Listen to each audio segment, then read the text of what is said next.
All right, we are live.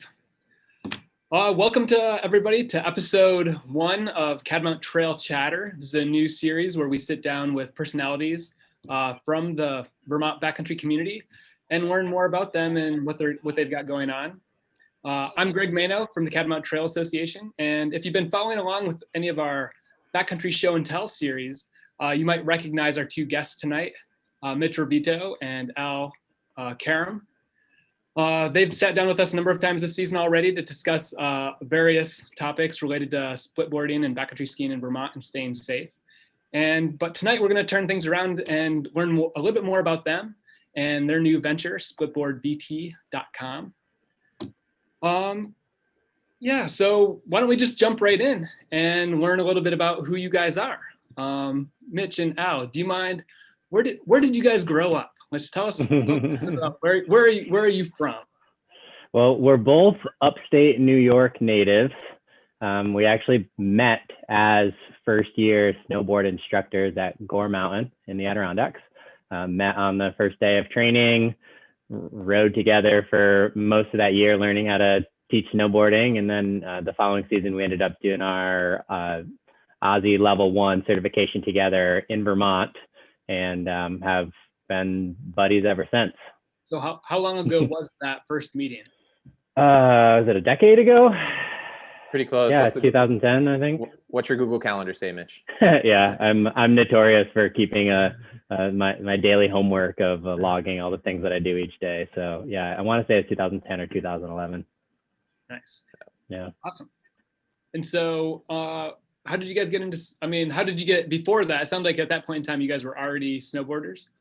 How did you guys get into snowboarding? Al, you go ahead on this one. Yeah, so my first experience, I was always sort of the black sheep of the family, just had been obsessed with snow. My first board was just like a, plastic Walmart board. First time I ever went snowboarding was proper snowboarding at a resort was, I was 16 years old, went out to Greek Peak, and I think it's in Corning, New York, small little ski hill, and strapped in or clicked into a K2 board. And that was my first experience. And I was pretty much hooked from, that moment on. Slammed my head, got a concussion that day. Started to snowboard a little bit more throughout, but it wasn't until 2010 when I started instructing at Gore that I was like, just blown away, riding with other Aussie instructors and just seeing, the things that people could do. And I was like, I want to do that.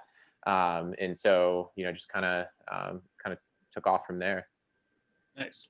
And Mitch, when was your first snowboard experience? My first snowboard experience was sometime in elementary school. Both sets of grandparents are first generation Americans, both immigrating from Europe and moving to small towns in the Adirondacks. And if anyone spent time in small towns in the Adirondacks, there's not a whole lot to do unless you want to play outside. So they all just learned to love snow. So I actually started skiing before I could walk. And then as soon as snowboarding became cool in the late 90s in my part of the world, I hopped on a snowboard and have done both ever since, but fell in love with snowboarding. I always say while I ski and snowboard, I identify more with the snowboard culture and have done that ever since. And also growing up in the Adirondacks, having snowshoes and a snowboard on your back was pretty normal to hike around. So got into snowboarding and more on resorts as well as just hanging out in the woods behind the house and going to find overlooks to slide down four-wheel roads wherever I could. Awesome. And so that's a good segue into like, when did you guys start moving from snowboarding at the resorts into kind of backcountry snowboarding or splitboarding? And like Mitch, it sounds like you went for the backcountry snowboarding first and maybe prior to picking up a splitboard. Yeah, so my father was a Nordic ski coach, so I kind of grew up with all disciplines and building our own Nordic trails and whatever we could find in the woods. It was spending time hiking around for good powder stashes was always just something we did. And so yeah, I definitely did the snowshoe thing for snowboarding while resort riding. And then my actual introduction into, I guess, skinning or going uphill with the more modern devices was via telemark skiing. I lived in New Zealand for a year in 2011 and bought a set of skins for my tele skis to just go out and explore while I was there. And then after coming back, I was totally hooked. So started trying to find a split board, but I actually didn't acquire a split board until about 4 years ago. So I would say my actual like owning a split board experience has only been about 4 years. But before that, I was fortunate enough to have some family members who had the original Volet. I forget what it was originally called, but the like orange and like red and yellow, or there's like two specific colors. So I got to play around on that when I was growing up. Nice. Yeah. And Al, for you, like how long ago, when was your first split board or backcountry experience? Yeah, so my first experience uphilling was not with a split board. It was actually at Smugs. A friend of mine, Alex and I, we ended up boot packing up some just early season snowmaking trails at Smugs, and I was like, "There's got to be an easier way to do this. Like this sucks." And so just started chatting. I had no idea what split boards were at the time. And this is 2013, 2014. So just started asking around. People were like, oh yeah, like you got to get a split board. And I looked at the cost of it and I was blown away. When you start to look at, the setup. And so, I finally was able to afford a split board, and that was 2015. And from there, I was hooked right away. So I used that to start uphilling at Smugs and other local resorts that had, friendly uphill policies. My first time skinning wasn't in the backcountry, but I just remember going up a pretty steep groomer and had no idea on how to set a proper skin track and all of that, and just kept sliding back downhill, every swear word in the book. And I got so frustrated. I ended up taking my split board off my feet, through the skis up the hill, and literally just boot packed up. But I've since learned my lessons the hard way. Wish I had a good mentor at the time to show me how to properly skin. It's a funny contention, Greg, between Al and I when it comes to where we both started in the backcountry, because for the longest time, the idea of skinning for groomers or skinning up groomers like got me really, really mad. And because I grew up like, you can ride the chairlift for that. Why don't you go in the backcountry? And so, but Al had a ton of experience with that and found a lot of fun in that. And I had some other friends who do the same. So they've brought me over to that side of appreciating when there's low tide or you want to get some good exercise in, to take advantage of the smooth skin track and the easy laps. And then I pulled Al into the backcountry, and we've explored a lot together. Yeah, I'll throw this out there too. My first time in the backcountry was actually not in Vermont. So that same year that I picked up my split board, I actually took a cross country trip out to Colorado, and we rented out a hut, a room in a hut, or beds in a hut rather. And we were near Breckenridge, and we were out there like in avalanche territory. I had no beacon training, no shovel. I had none of that. I'd read a couple books, watched some YouTube videos beforehand, so I thought I knew. But after taking an Airy 1, it's that sort of kind of set the tone of like, wow, like I had no idea. Like we should not have been there, but the trip turned out fine. It was a lot of fun, and it was a terrific experience, but definitely not just a different approach, I guess, to going out into the backcountry. For sure. I mean, I feel like everybody gets away with some of those experiences, right? For sure. You don't know enough, and like the Abbey Level 1 courses, like I feel like the thing I came away from when taking mine was like how much I didn't know. Yeah. I didn't go to it and be like, oh no, I'm empowered to go into the backcountry. I came out of it thinking like, oh whoa, this place is way scarier. I thought. Yeah. So, I mean, but yeah, it's a good thing.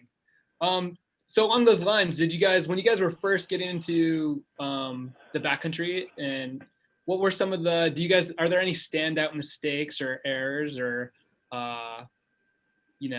shows that kind of, you remember as like good learning experiences, or just kind of like story worthy? Yeah, we have a lot of adventures of where the report back is always like, if we just knew better before, we would have had a great time. But most of it has to do with, in the earlier days, most of it had to do with knowledge of the terrain itself and what might be needed if we're going to go poke around. So issues with thinking you're going to transition once and ride back down to the car because last time you went, you did that and you decide to check out a new trail and then find a riverbed that pitches you off, and then snow's too deep to boot pack out, but you took your skins off and tossed them in your bag and they were filled with snow, and then they're slapping around while you're trying to get out. And we've definitely learned the hard way, cutting our teeth on the skin track where it's a backcountry trail and people ski down where you skin up, and that nice cut, nice angled skin track turns into a slanted skin track. And on Splitboards, learning how to use proper skinning technique and pull out the Swiss Army knife tactics to just make your way up. But a lot of them have ended in type 2 fun for sure, of like, this could be really good, let's go check it out. Ends up being kind of trash and we're frustrated, but we learn so much more about that area. And I think it dangles that we need to get back there to do it right. And it motivates you to get back out there. Yeah, usually whenever Mitch and I go out together, conditions are more often than not always the best. So it's like exploratory, or like I'll go out and I'll do something and I'm like, oh man, it was so good. It was deep and like, needed a snorkel. And then when like he comes out with me or I go out with him, it's always the total opposite. It's I don't know. It is a running joke with us. You add one more person to our crew and we have the best time. But if Al and I go out together, we're gonna get ourselves in trouble just by line choice or something silly is gonna happen where we're never in danger. It's just could have had a great power run and instead we ended up having to unbury with snow or something. Yeah. Nice. Do you guys have any go-to zones around in Vermont? Some places that are, that you can talk about. That we can talk about. Yeah, I mean, both of us live in Burlington, and we actually work at the same company and live pretty close to that. Well, we both live downtown basically, and so we're often looking for before work sessions or catching sunsets and later in the year after daylight savings time, or avoiding crowds on the weekends. But I would say we spend a lot of time on the west face of Mount Mansfield, a lot of time in the Bolton backcountry. And as of recent, Al worked at Smugs for a while, working at the ski school there. So he's got a lot of knowledge of some of the zones off of Smuggler's Knot. So we do some flat country type stuff there and have recently started poking around, entering off the resort. So it's been fun. To me, I kind of nerd out on some of the geology and I don't know what the term would be, but like the history of the area and how it was formed and how it was developed and where towns stand and why. So it's always fun to poke around the area of the Notch because there's just so much history there. Nice.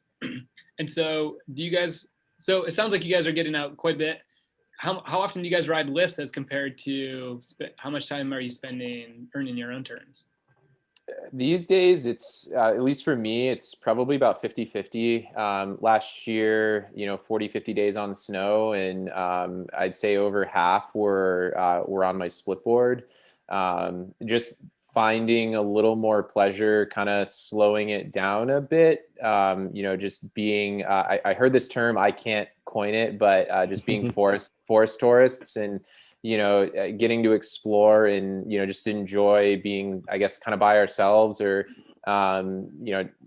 just poking around and I don't know, checking out, the backcountry in Vermont. It's a really unique experience. And that's not to say that I don't enjoy lift laps, because I certainly do. But being out on my split has been a great adventure so far.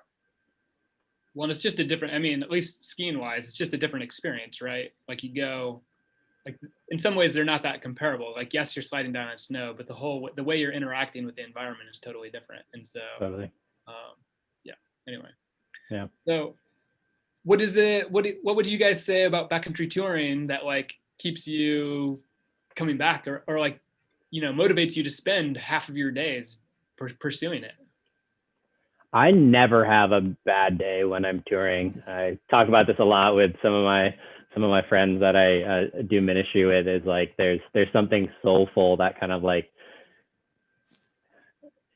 you're not comparing your runs. You're out there for the full experience. And also as you get older and your joints start to get achy, the skin is a very nice warm up, gets the blood flowing. And I've had a ton of sports injuries and surgeries and hips and legs and knees and you name it. And when I go out there and ride the lift, it's just really hard for me to warm up. And by the time I'm all warm, I'm like, I'm good to sit down and crack a beer at the tailgate now. Whereas when it comes to skinning, I feel like I get warmed up. I get to take in the beauty of the woods, get to isolate from people a little bit more. And you're always learning out there instead of I feel like you're experiencing instead of consuming. That's kind of how I feel when I'm on the resort.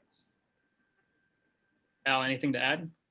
Yeah, it's splitboarding is kind of funny because listening to a Dark Starts podcast, Dave Downing said it best. And Dave works for Burton, and he said, people that want to get into splitboarding, it's, they're like, oh man, I'm going to go ride powder all day. And he's like, no, you're not, you're going to be hiking all day. And like, that's so true. We'll spend, anywhere from an hour to 2 hours hiking, depending on where we want to go. And, we'll get a really enjoyable, thoughtful and intentional run, and that may last 2 to 5 minutes or maybe a little longer if you're lucky, or you take your time with it, and then another 2 hours skinning. But I don't know, I've just since I've started splitboarding, I've just really enjoyed that process of, again, just slowing down, being thoughtful, and just being out there, in nature and, kind of away from people. I think one of the coolest things is, especially after a fresh snowfall, you just kind of stop moving and like, just listen. And it's like silence.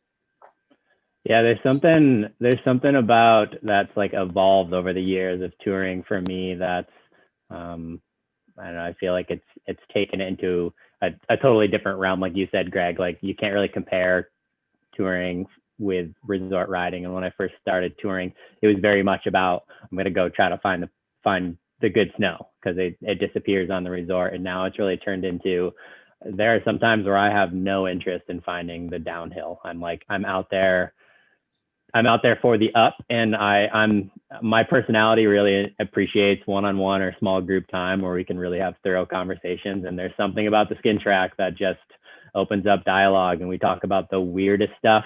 And it's like, it's such a good way to really get to know people and get out in the woods. And there's something special about that I think a lot of us resonate with, even if we may not have identified that specifically. And yeah, there's something soulful about it. That's for sure.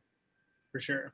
Well, something I always mention anytime I ever introduce myself, I always tell people I'm a terrible skier, and it's part of it because it really is true. I'm not a very good skier. And then I got into backcountry skiing because of all the things you guys just mentioned. I didn't get into it for the down. Like, I got into it for the fitness, for the to get to be out in the woods in the wintertime. And something here at the CTA that I'd like to, and like what you guys are talking about and stuff, and I'd like to see more of is like, you see media in the ski industry and backcountry, and like, it's often about getting rad. You know what I mean? And I think that can bring some people into the sport. Like, that definitely draws a certain type of person in. But I also think it scares away a lot of people. And I think that backcountry can be a place where you don't have to be a super rad skier to enjoy it. And like you guys were saying, most of your time is actually spent skinning or hiking through the woods. So it's really, it slows things down. And I guess I just there's this whole group of people out there that I worry are, with the typical media that's out there and the way it's typically presented, might be scared away or a little bit shy of pursuing it or engaging with backcountry skiing, just because, they get the wrong idea. But the reality is, it's like, it is a relatively slow activity. And the downhill part, like, it can be rad, but most of the time, especially here in Vermont, most of it's pretty mellow. Totally. And so, I don't know. I hope we can work together to communicate that to people better, because like, it would be great to see more in the backcountry. Anyway, so tell us a little bit, tell us all a little bit more about splitboardvermont.com. This is the new venture you guys just launched, right? Earlier this season. Like where did the idea come from? And like, how did it go from, like, how did you guys take it from like an idea to like deciding like, let's do this thing? Yeah, I can start on this and then I'll pass over to Al, because Al is really the guy who ended up pulling the lever to make it all really happen. But it all kind of started with, I have this genetic need to be in community. It like runs in my family. It's just something that's part of who I am. So whether it's motorcycles or art or skiing or snowboarding or whatever, I'm just finding a way to find more people who share something and hang out together. And so I work with a lot of different organizations, from coaching, skiing and snowboarding to the ministry that I work with and everything. And when I moved to Vermont and found out about the Bolton Valley Split and Surf Fest, first thing was like, I need to be involved in this. This sounds so awesome. So the first year I kind of just came and brought a crew with me, and we just went and hung out and got to know people and were there as participants, and it was awesome. And then the next year reached out to you, Greg, and came and helped as a guide there, which is super fun. And then the following year, just reached out and was like, this is kind of what I do. Can I just get more people for you? And then like outfitted the guides for that event. And then, through that process, we learned that this event was organized by some really rad people years ago who did it for really the same reason. There really wasn't a gathering of splitboarders in our area. And so the legacy needing to continue after that last year, Al and I were talking, being like, this could be really fun. And we had a bunch of other projects in mind that were really all around, how do we help these niche outdoor recreation communities that are near and dear to our heart in Vermont, that are expensive to get into, they're somewhat isolating. How do we bring people together so we can share resources, we can share ideas, and we can just get to know each other? And then as we were talking about how to make this year's event happen in a pandemic and take a physical Bolton Valley based event and turn it into something digital, Al kind of just, I think he sent me a text when he was on vacation sometime being like, dude, I just bought these domains. And it was like this list of all these Splitboard related domains, because we had been talking about it. And I think that was really what put us over the line, and kind of just went all in. But yeah, Al, I'd take it from here. Yeah, I mean, Greg, it was over the summer. You had kicked out that email, and I was in the car. We were driving up to Provincetown, with my wife's family, and I'm reading this, and I'm like, I got so excited, about this coming winter and Splitfest and all of that at Bolton, and I was like, there's something here. And, I was just thinking about like the mountain bike community, and, Mitch and I are pretty avid mountain bikers, and, we get out there quite a bit. And I was like, I don't know, I just felt that, splitboarding is super niche, and the community in Vermont, for splitboarding, was just so fragmented. So, we wanted to try to, create a home for splitboarders, and something where they could communicate. And the idea wasn't just to be a stoke account, where we're posting those glamour shots or like somebody dropping a cliff, or we wanted it to legitimately be a resource that people could rely on and get information from. Everything from one of the first pages that we created was the resort uphill policy page, thinking like, okay, well, as a splitboarder, gear is going to be flying off shelves. Where are people going to go? Well, they're going to go to a place where they're familiar. So, okay, let's research and find all of the uphill policies that currently exist and get information out there to people. And, that sort of expanded, some of the things that we're currently doing. And we've gotten some pretty good feedback. Like we just got an email the other day from somebody who had reached out and was like, your resort uphill policy page saved me a ton of time. Thank you so much. Do you know what resorts allow or offer rentals? Yeah, Splitboard rentals. And I was like, No. But that's a great idea. I love that, so, there's the community reaching out and, providing really good feedback on something that we put out. So that was really neat to see. Again, just trying to be a resource for the Splitboard community here in Vermont. So.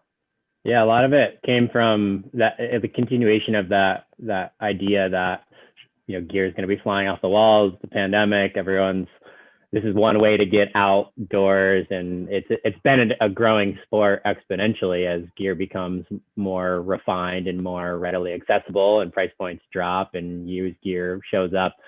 And we had both done a lot of like 101 type tours and unofficial clinics just through our own community. And I mean, I think we both lost count of how many people we've outfitted for Splitboards, and even beyond Splitboards, just gear in general. People just come to us within our company that has, employs more than 1,000 people here in Burlington. It's like when someone asks about backcountry gear, it seems like both of us get a chat internally like, hey, I'm thinking about this. What should I get for a shell? What should I get for a base layer?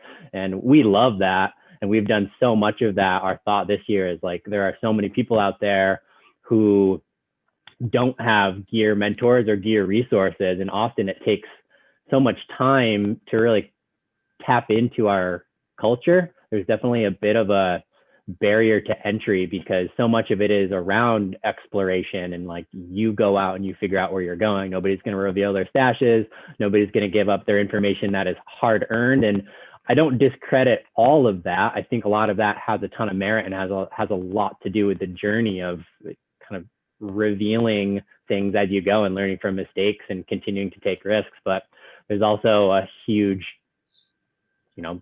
segment of our community, or even not even just our community, a segment of people who are trying to get into the sport who have enough barriers to cross from like socioeconomic and ethnicity and you name it, or just geographic locations that, how can we create a resource that is not blowing up stashes and is not giving away all this information that might be people need to earn in order for them to really have that full experience, but also have a place where people can start and have that conversation. So the uphill policy was one of those.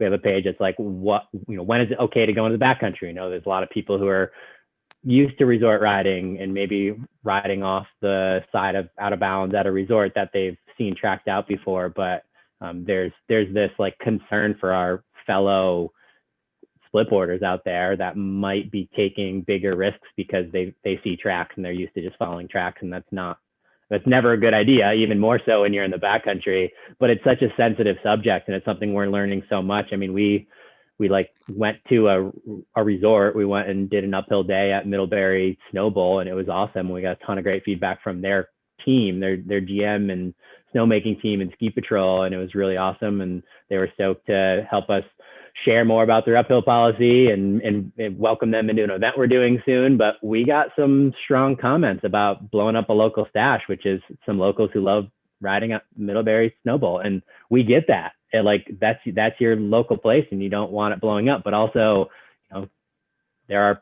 the industry needs some help and people need education, and there really isn't a clear line. So we want to take those risks. We want to stay humble and learn, but we feel like this is a good platform to just take a stab at that and, see what works and what doesn't. Nice. Yeah. I mean, we appreciate what you're doing. I mean, again, like at the CTA, we're kind of charged, and we've accepted the responsibility of kind of representing everybody in the backcountry ski community. And like that's hard because the backcountry ski communities like includes a variety of different disciplines, from like Nordic touring to alpine touring to splitboarding. And like, while all these people are sliding on snow, they do so in different ways. And so totally. The fact that you guys have kind of like are pulling together and creating this, this resource and this, point of that people can kind of gather around for splitboarding, like we think is a wonderful thing, just because people need, like, splitboarders read train differently. We just have different needs, even though we all kind of do the same thing. And so it's nice to have that like specific website or that specific resource dedicated to you for this endeavor. So yeah, and again, I'm with you. I understand like not blowing up anybody's stashes, but like uphill policies, like most resorts have them because people are going, and some resorts are embracing them and they want people to come and take advantage of it. And then as more, like of our chapter, our managed zones come online, there's more terrain out there that people want, like the communities want people to come and use it. Mm-hmm. And it also, these opportunities provide stepping stones, that true backcountry experience where you go out and you look, you find a map, you follow the lines in the map, and you're like, that could be a good spot. Let's go out there and check it out. Like, that's not going to be for everybody, but like Brandon Gap or Dutch Hill or some of these other places that are out there, like you've got a map, you know where to go, you're going to make it back to your car, and you're doing it all under your own power. And like, it's nice to have those, those stepping stones, like that progression. So you can start at a resort, you can go to Brandon Gap, and then once you're comfortable there, you have the opportunity to go out into the real backcountry. For sure. So I've seen the website's awesome. So who is kind of responsible for that? Who's your design guy and content person? How do you guys decide? Like, who's the person that like comes home? Like, I think I put it in. I said, who turns off their computer at work, comes home, turns on their personal computer, and works off, types into the night. That guy. Yeah, I would say neither of us are very good at turning our computers off, because as soon as we're done with our work, which is in front of a computer, we're really excited about another idea. And even if we're exhausted, it's just like, it is such a good idea. The people need to know about it. Let's put it out there. And then it's just, it's like, we just complain to each other that there's so much work to do. And then the next morning, both of us had already done all the work, and then we peer edit it and we're like, let's push it live. And then it's just like day after day, it just keeps happening. Nice. So, but Al, I would love if you wanted to expand on that, because it's more than just Al and I. There's a whole team behind us. Yeah. So it's not just the two of you. There are other people involved. Correct. Yeah. Yeah. So we do have a couple of people helping out behind the scenes, just people to bounce ideas off, people that are helping us create content, sharing stories. And Mitch and I have talked about this quite a bit. We don't want it to just be our voice that's guiding the direction of Splitboard Vermont. We truly want this to be a community resource. And, people that have reached out to us, we have encouraged them, hey, if there's something you would like to share, we would love to offer the opportunity for that. Some of the people that are involved, like Danny and Bettina, they're helping out with SplitboardVT. And Danny was able to share a really great story that we published, just I forget the title of it, but I think it was like a splitboarding a female perspective. And that article got a ton of views and a lot of feedback, and it was really cool to see. So, again, we just want to empower people to kind of, leverage SplitboardVT to help share those stories and experiences. And, again, just connect with the broader community. We don't want it to just be Mitch and I, putting content out there. So. Nice. So is it just the website, or do you guys have other assets? So we have the website. We do have a Facebook page. We just started engaging with that a little bit more, sharing content and connecting with people there. Instagram has been, our primary, or the platform that we use primarily to engage with people that want to connect with SplitboardVT. So we've talked a little bit about, and so we actually shot, I'll share this story because it is a lot of hard work. And Greg, I know you can sympathize with this a little bit, but like, for example, Mitch and I were able to shoot a video talking about skins and, the different types of skins and how to cut them and use them and all this stuff, right? And we had a couple different camera angles and audio, and I'm still trying to learn how to figure out how to edit the thing. That's not video. We're not experts. No, we're not experts in video production. We're barely novice. Yeah. So, we have ideas of content like that. But again, we're just not the experts in that realm. We're learning as we go.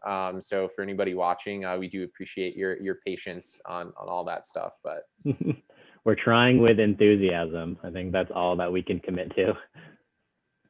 Yeah, I mean, well, we've had kind of success with this format where we basically just turn it on, start recording, start talking, then turn it off, and like no edits. Just put it live. Yeah. Because the editing process is what eats up like crazy amounts of time. And a lot of time. Yeah. I don't know. Well, that's cool. So who's all on the team right now? Do you have an official team? We don't have an official team. We have a couple of bios up on the website for, we kind of just sent a message out to this broad, we don't really have like a line. We've got people who are a bit more committed, people who are kind of friends of Splitboard Vermont. And then there's some people who are fans in a way that more than just kind of following along on Instagram. And we sent a post out or a message out saying, we've created a space for a bio. Anyone who wants to share a little bit about who they are can check it up there. So that is on the website if anyone wants to go and learn a bit more about some of the people on the team. But I'll give a couple first names of some of those people. But we have Pete, who does a lot of the social stuff. He's a really intelligent, creative eye, great photographer, and just kind of knows styling a bit more. We really share the load with that. Like a lot of the photos Al took just when we were on backcountry trips, but Pete does a great job of capturing some of those. And so you'll see more of his work. We have Per, who's down in central Vermont, who does some, he's the backcountry expert. He knows the zones more than all of us. And he's just out there charging all the time, whether it's on resort or in the backcountry. And it's just awesome to see some of his stuff. Aiden, who's another friend of ours here in Burlington, who's buddies with a lot of different brands, and he's actually, he's way more knowledgeable in the actual topography of Vermont than we are, and he has some amazing ideas. So they're all on like the peer team. And then Bettina, who works with Unlikely Riders and is doing some really amazing stuff, trying to gain access to the backcountry and backcountry equipment for a lot of people, which is super rad to have her perspective. And she's also just slays on a snowboard, and it's fun. And then Danny Sweet, and who Al was talking about earlier. And then got a couple other people who contribute in different ways, but I would say, I think that's the primary team who's really been pretty strongly engaged, and we welcome others. We've shared that in a lot of our Instagram DMs when people reach out and give some constructive feedback or have some ideas or just like to engage. It's like, if you've got ideas or if this is something that gets you excited, we're not gatekeepers by any means. We're just people who have the means to build the platform and kind of send this thing into the air. But we really would love to not be the ones who are contributing content. If there's anyone out there who has good stories, good zones, just wants to talk about their experience, like, we've got some tools that we've tried to make it easier so you can write your own perspective, send it to us. We'll set it out to the team for some peer editing so that everyone can be in on it and make sure that we're all matching each other's tone, and then get it out into the world so Vermonters can read it and learn more. Nice. Sounds great. Yeah, I have the website. The team looks good. The website looks awesome. So how about we bump over to, I was going to ask you guys if you have any cool projects coming up, but you do, starting in February, right? So yeah. Tell us a little, why don't we take some time to talk about Splitboard month, and like what exactly is Vermont Splitboard month? So Vermont Splitboard month, started off is originally, we weren't even gonna run it. You guys were gonna run it with a CTA, and it just sort of, we just kind of took the lead on it, SplitboardVT, and started connecting with different partners, and really the idea is about getting people out. We just find a lot of joy, or we have a lot of joy in sharing in the splitboarding experience with others. And so we tried to come up with a fun way to get people out. We've got a couple of things planned throughout the month. We didn't just tailor it to the Burlington area. We did try to be as thoughtful as possible, and make sure that, we covered other areas of the state as well. So, you'll see some things in central and in southern Vermont, just to encourage people to get out there.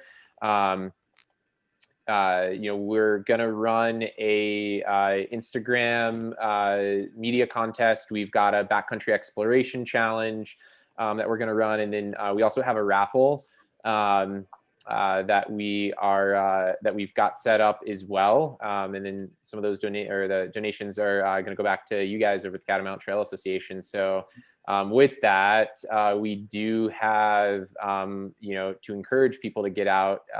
We do have a bunch of prizes to give away. I wasn't sure, Mitch, if you wanted to kind of shed some light on that. Well, Sure. how about we take a minute? There's three parts, right? Three. Yeah. You want to chat about those? Yeah. There's the Instagram contest, the exploration challenge, and the raffle. So like, why don't we touch base with the Instagram contest first, and just what's that about and how does it work? Yeah. So the Instagram media contest, and just so everybody's aware, we do have a page on the site. It's live. Not all of the details have been published yet. We will publish those by February 1st. So when you log on, you'll see those. But the Instagram media challenge is basically just go out there, send us your best video or photo, tag Catamount Trail Association, SplitboardVT, Outdoor Gear Exchange, and then I believe the hashtag is VT Splitboard Month or VT Split Month. It's on the website. I don't remember. But that is going to run the entire month. We're going to log all the photos, and then March 1st we'll announce a winner. So that's the Instagram media contest. So the second part is the backcountry exploration challenge. And there's actually a comment that I just responded to in the live chat, which really aligns up with that. And Ned brought up a really good point about, following a concept similar to like Fellowship of the Wheel in Vimba, where there's chapters and they have trail systems that are managed and updated. And that's why we're partnering with Greg and the Catamount Trail, is that's totally what they do. And some of their zones, not only have they carved amazing paths like the Rasta, Vermont area, and partnered with local forestry and built legal trails and have really set precedent for a lot of places outside of Vermont. But it's great riding, and because it's part of the Catamount Trail and something that these local towns want to promote, they want to get people, help the economy, help share their cool stories in their towns and experience that. So the Backcountry Challenge really started on that. This whole idea came from the Bolton Valley Split Bass, where we took tours out into the Bolton Valley backcountry, followed pretty mellow route, good introductory route to show people and get them out there. And now, we can't really meet in big groups to go out and show people the backcountry in that way. So our thought was, why don't we partner with resorts for people who might not feel comfortable in the backcountry, but still want to follow uphill, and these maintained zones where we're not blowing up anyone's stash. We're not sending people where there really isn't any good trail marking or signage. And let's find some zones and give splitboarders an incentive to just get out of the house in a time where all of us are pretty isolated and stuck at home, and just a good way to get out, to have a bit of an incentive with some cool prizes. So the challenge is throughout the whole month.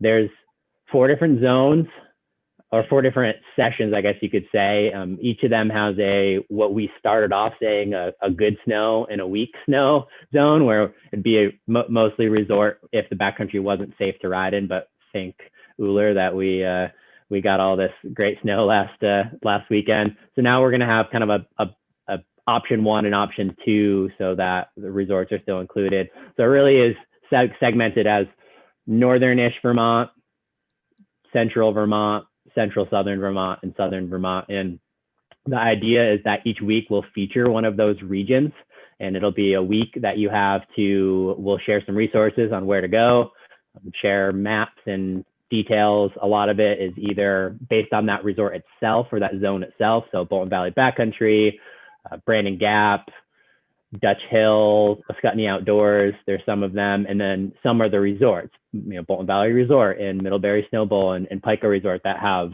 progressive uphill policies. Some of their uphilling really allows you to stay off the resort and not quite feel like you're on the resort. And the idea is that each week there's going to be a featured zone. We'll give you all the info you need. There's going to be a mandatory photo opportunity somewhere there to essentially prove that you've done the route and we've got a specific zone. And these zones are going to be common zones, but we're going to do them in a way that caters towards splitboard friendly terrain.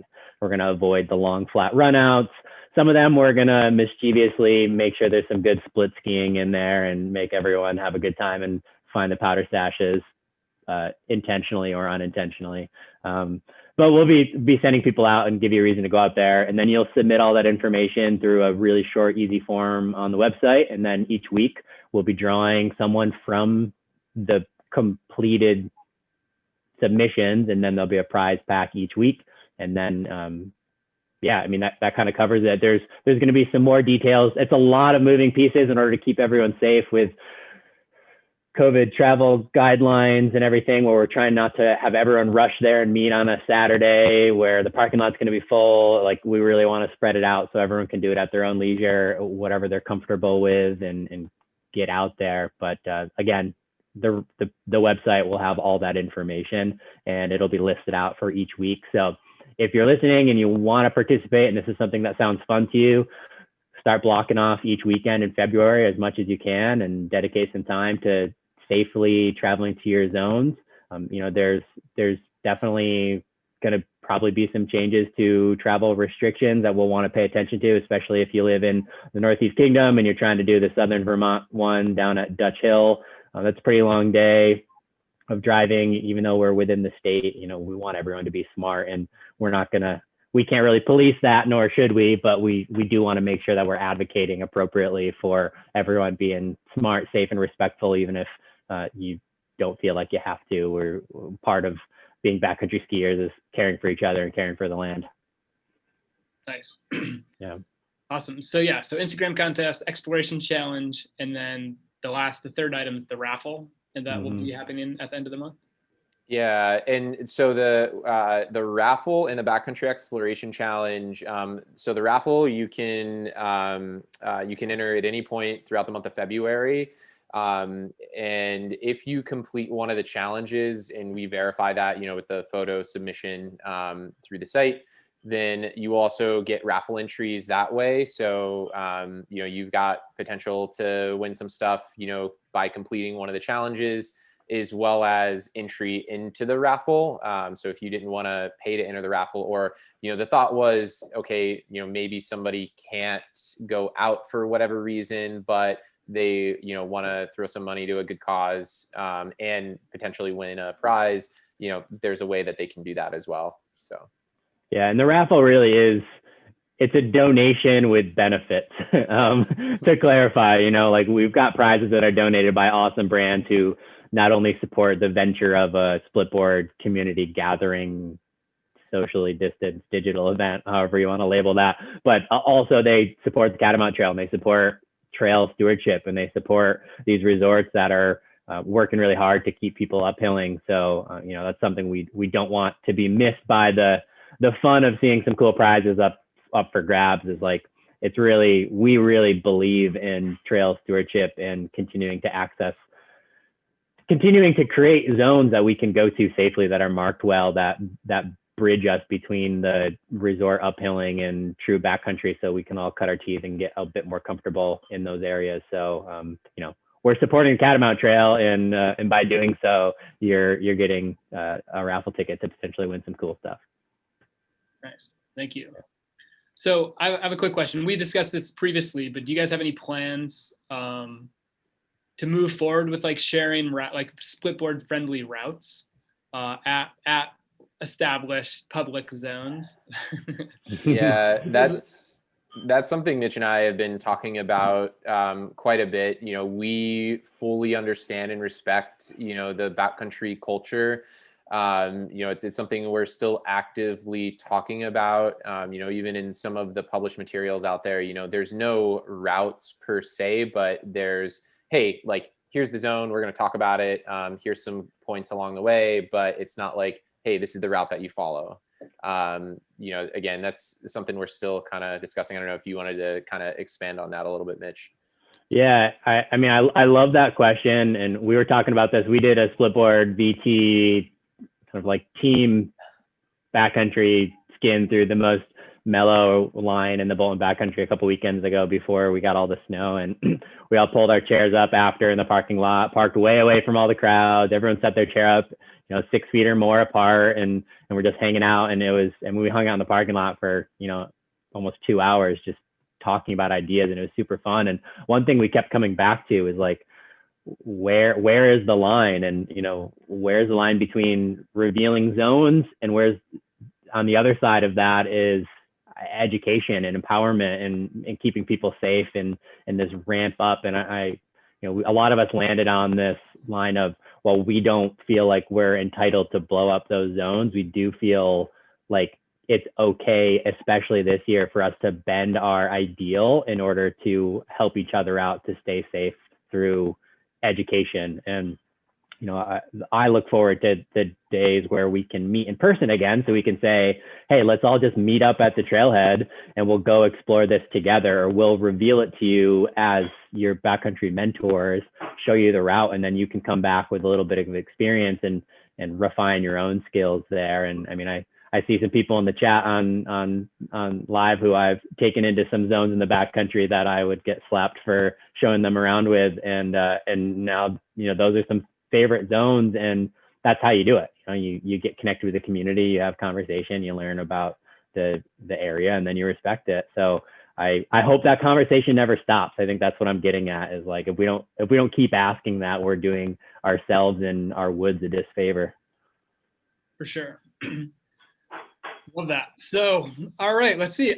I'm kind of out of questions. Like Splitboard Vermont, like Split Month. I just want to kind of recap really quick. Again, 3 parts. There's the Instagram contest that runs all month. You just go tour, take a picture, share it with appropriate tags, and you're in. And then there's the Exploration Challenge. And that one, you guys are going to have, there are going to be set kind of routes that people have to follow. And it's not so much the route, but it's the photo checkpoint that they need. Yeah. And I will add to that is like, we're going to be sharing routes that are either on the resorts, they are their uphill route. And then we're going to choose a suggested downhill route that is like, here's the route that is probably the most intermediate route down for the masses who may not have been there. If you go all the way to the top of Pico, there's really only a couple options down if you're an intermediate rider. Given we're kind of making the assumption that if you're doing a backcountry challenge, you're probably going to be an intermediate to advanced rider. But we know that that's also a huge part of splitboarding, is there's a lot of people I learned to snowboard. I'm not a great snowboarder, but the idea of going into the woods and splitboarding sounds amazing. And those people, can use some support as well. So we're trying to also cater to that group. And all the routes are, we're giving you some low-hanging fruit, everything you can find on Bolton Valley Backcountry's map, you can find on Ross of Vermont's map, you can find on Out of Scutney Outdoors. Some of them we're pulling from David Goodman's Best Backcountry Skiing in the Northeast book, which are pretty well defined, and we're making sure to point people at that resource. Anyone who's listening to this chat who doesn't have that book, who's a splitboarder, buy the second edition, because Goodman did such an amazing job of pulling some splitboarders onto that second edition, because the first one mentioned splitboarding and snowboarding, but Dave himself is a teleskier and says that some of these are okay for splitboarding, but he wouldn't know. So he brought some splitboarders along, some really awesome people, and they really defined a few routes that are good for splitboarding. And it's an awesome resource and fun read, and a great way to support someone who has, really, it is a whole nother conversation, but really changed the tone of the conversation of what we're having now about backcountry zones. These kind of conversations weren't happening before he was commissioned to do a backcountry book a long time ago, I think by the AMC or something like that. But yeah, a lot of these we're saying, here's the route, here's the specific spot, make it to the spot, take a photo. If you want to pick your own route and go somewhere else, go for it. That's all we care about. But we're also giving you something to follow, which is not typically how Al and I promote backcountry. We don't say, here's the route, go follow it. We say, here are the trails, go research it and empower yourself and make sure you're fully resourced. So we're going to be working really hard on all of our outbound channels to continue to get that in front of people to say, yes, we're kind of giving you everything. We're keeping it really mellow. We're keeping it controlled, but you're still in the backcountry, or you're still in uncontrolled areas, and you can't be lazy with that, because not only can you put yourself at risk and your party at risk, but in the age of COVID, you're putting these small town first aid and search and rescue people at risk, and that trickles into your communities, and that can impact all of us. And also another deep conversation that would be great to have sometime, and is already happening now. But yeah, that's definitely the format of the Backcountry Challenges. We'll give you most of it, and we'll make it easy for you, but also we're gonna hope you do your part. For sure. So, and then every week, new routes you submit, there'll be prizes awarded every week, and anybody that completes the challenge gets entries into the raffle, also earns entries into the raffle. You got it. And those photos that you take in the Backcountry Challenge, tag them with the Instagram challenge as well. Some of those zones are very, very photogenic and very picturesque, and why not also submit them and maybe even win? I mean, who knows? Maybe the drawing, someone just crushes it out there and can win a couple of the prizes. Yeah. So your Backcountry Challenge, you can submit for the Instagram challenge and for the Yeah. We just want as much content as we can out there. Anyone, whoever's out in the woods in Vermont on a Splitboard, like, let's get connected. It's more than just the challenge. This is like an easy way for us to see into the lives of all the different areas. I mean, me personally, I live in northern Vermont. I grew up skiing and riding resort in southern Vermont, but I know nothing about the backcountry zones down there. So the idea of seeing some really cool shots from the southern portions of the Catamount Trail, or some zones, or even private land, like, I'm not going to go try to venture down there these days, but it would be awesome just to see people down there, because I just don't know much about it. Yeah, for sure. And then the raffle itself, multiple ways to enter. If you do the Backcountry Challenge, you get 5 entries. Is that correct? Yeah, I'm not sure what the numbers are. We'll have that all dialed in by February 1st, and they might change. But yeah, you get entries for completing the challenges. There's an incentive to do the Backcountry Challenge, and then if you want additional entries, you can always purchase them.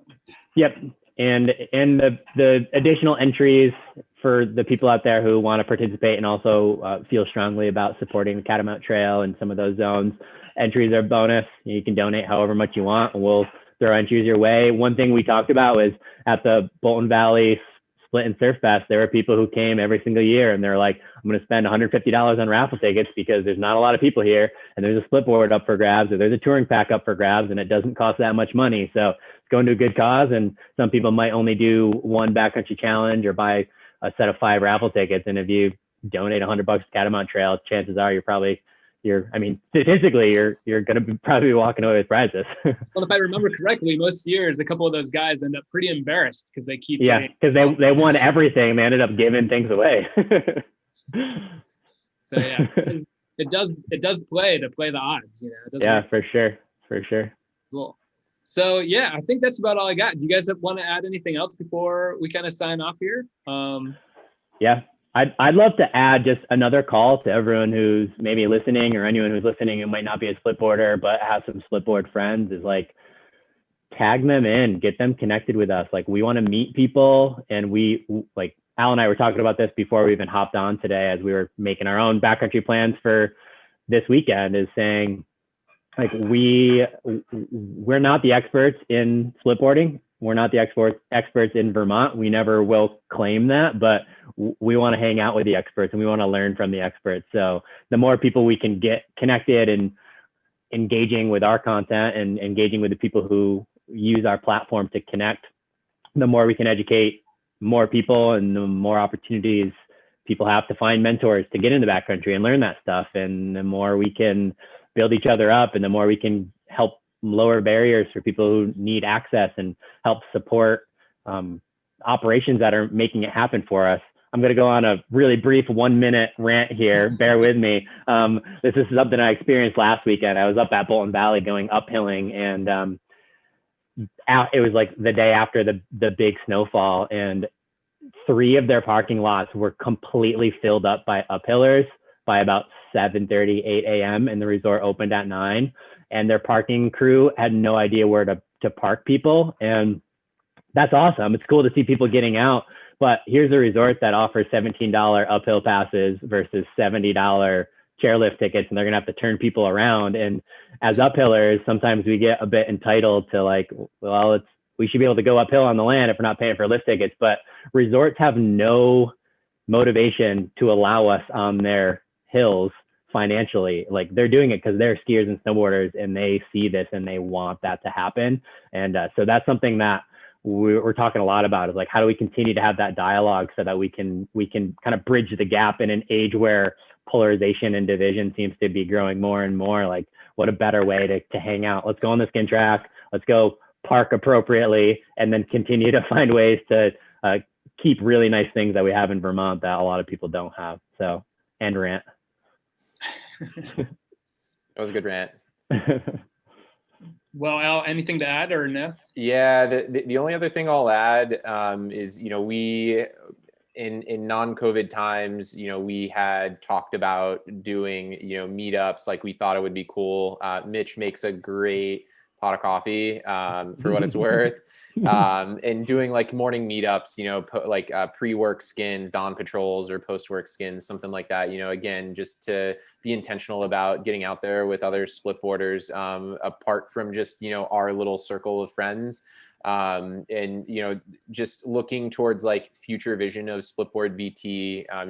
We want this to be around for a long time to come. And, we've already started talking about, well, what are some things that we can do to continue to give back to the community? And so figuring out ways to, get people, WUFA certified, wilderness first aid, and get them into AVI courses, because that stuff is pretty expensive, anywhere from $300 to $400 a pop for a weekend course. So, we're trying to figure out ways to make that happen, and be able to get people that, wouldn't be able to afford access, access to that stuff. So. Awesome. We should chat, because we can help you with some of that stuff. Definitely. Well, cool. Well, I really appreciate you guys taking time out of your evening tonight to kind of talk with us. I also appreciate everything you guys are doing with Splitboard Vermont, and all the effort and energy you guys have kind of poured into pulling together and making happen the Vermont Splitboard Month in place of, our typical Splitboard festival. I just think, like, people want to get out, and it's just great to see people kind of like picking up that torch and kind of running with it and doing, like, it's a lot of work. You know what I mean? I don't think a lot of people recognize like how much effort goes into building a website, and how much time and how much energy you spend like developing content and deciding what content goes on, and like pulling together, like scouring websites for uphill policies and digesting that and putting it in there. Like, it takes time, and and you're doing it, like, as far as I know, you don't have any sponsors, right? It's just like, you guys are just doing this because you want other people to have the best experience possible. And it's awesome. It's great. We love what you guys are doing, and we'll always be here to help you in any way we can. And so thank you guys.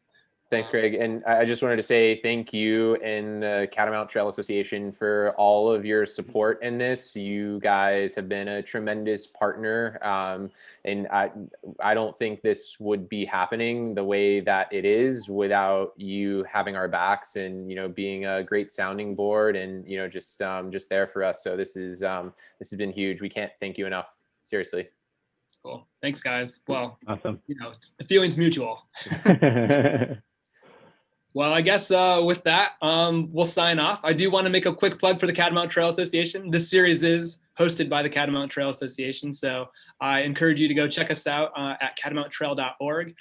We do try to be kind of the advocate for all things backcountry, skiing, Nordic backcountry, and splitboarding.